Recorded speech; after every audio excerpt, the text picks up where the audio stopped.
झारखंड सरकार कैसन योजना बनाई देनो जैनी सब करे भाव बढ़नो मरद सरद नहीं मानई रे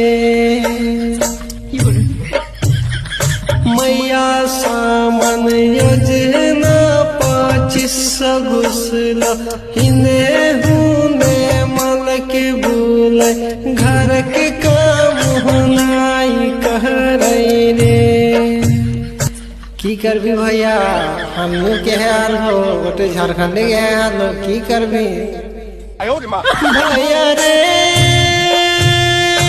चूल्हा चौकी बर्तन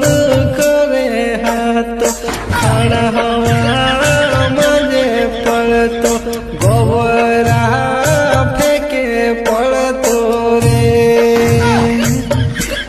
भैया रे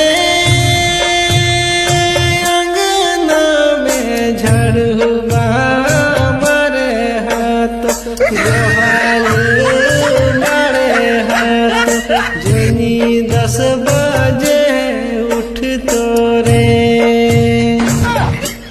इटा तो पहला बात हो रे इटा पहला किस्त घुसल हो को साल भरी 30,000 देते आरो की करे हतो रे रुको जरा।